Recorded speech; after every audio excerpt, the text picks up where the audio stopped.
পুরীর খাস্তা খাস্তা গজা খেতে কার না ভালো লাগে। তো আমি আজকে নিয়ে চলে এসেছি পুরীর খাস্তা গজার রেসিপি।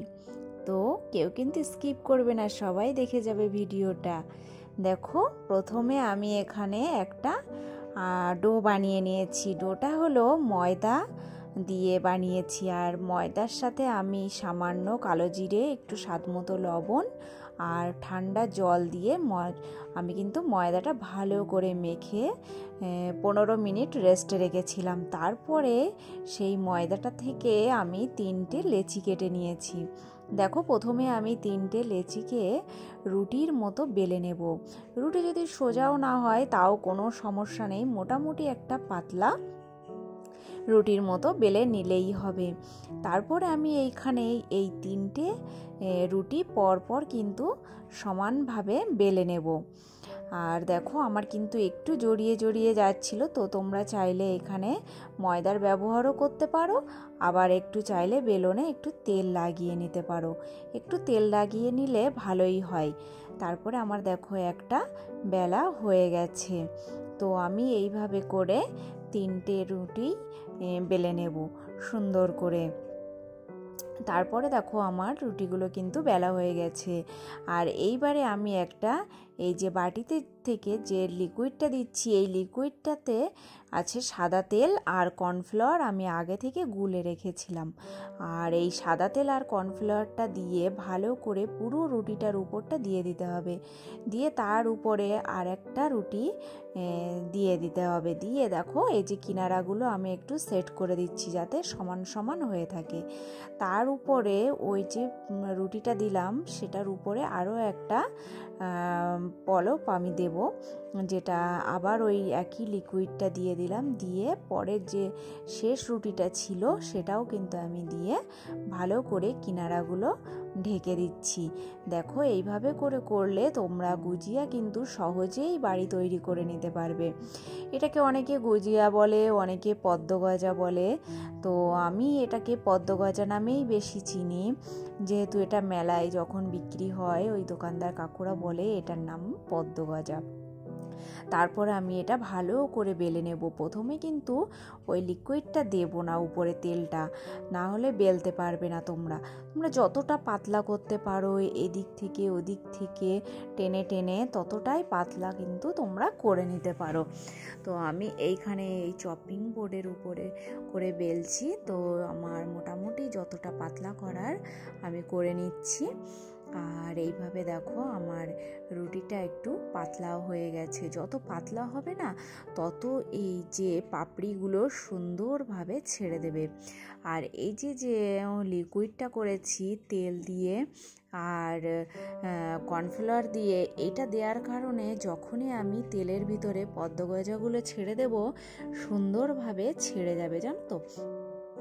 তারপরে দেখো, আমি পুরো এই রুটিটার উপরে সুন্দরভাবে লিকুইডটা ভালো করে লাগিয়ে নিচ্ছি, যেন কোথাও বাদ না থাকে।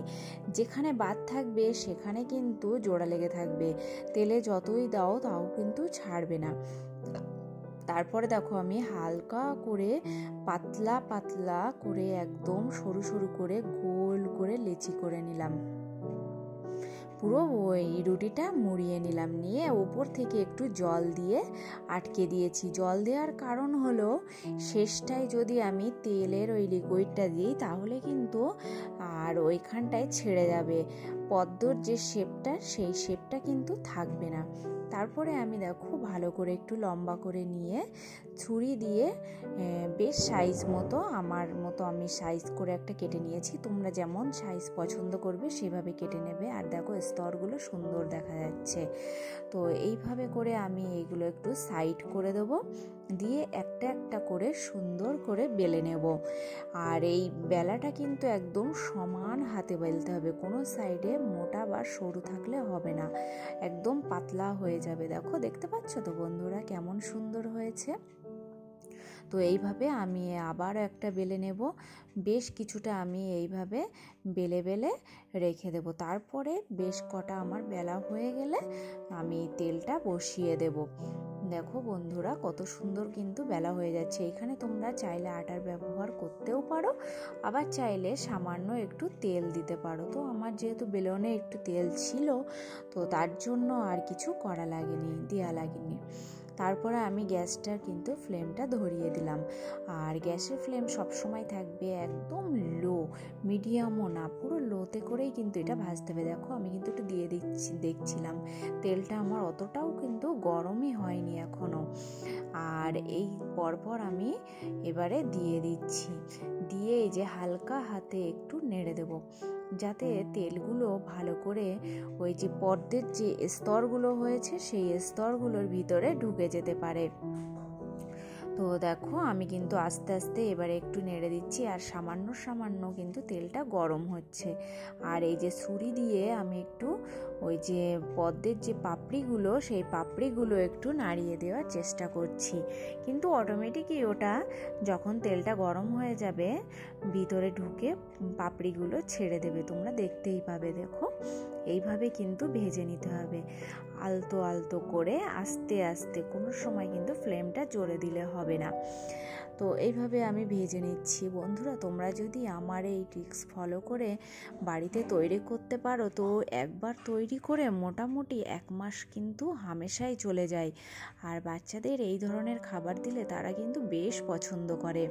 আর বাড়িতে তৈরি করা খাবার খুবই স্বাস্থ্যকর হয়। তো আমি কিন্তু দেখো তোমাদের একটু দেখাই কি সুন্দর এই যে ভিতরের পাপড়িগুলো ছেড়ে দিয়েছে, আর ভিতর থেকে কিন্তু তেল যাওয়াও শুরু হয়ে গেছে। তো এইভাবে উল্টে পাল্টে আমি এগুলো ভেজে নেব, একটু লাল লাল করে ভেজে নেব। কারণ একটু কড়া কড়া করে ভাজলে কি হবে, পুরো ভিতরটা একদম খাস্তা খাস্তা হয়ে যাবে। দেখো পুরো খাস্তা হয়ে গেছে না। তারপরে আমি আবার কটা বেলে নিয়েছিলাম, সেগুলোও একটু ভাজতে দিয়েছি। এইভাবে করে আবার একই প্রসেসে আমি আবার এইগুলো ভেজে নেব।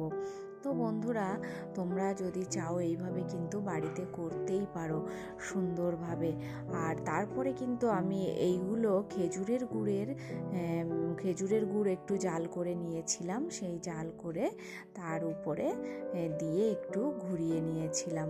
খেজুরের তোমরা চাইলে এইভাবেও খেতে পারো, আবার খেজুরের গুড়ের ভিতরে জাল দিয়েও বা চিনির শিরাতে একটু জাল দিয়ে করে খেতেই পারো, বেশ সুন্দর লাগবে। তো এইভাবে অবশ্যই তোমরা একটু ট্রাই করো।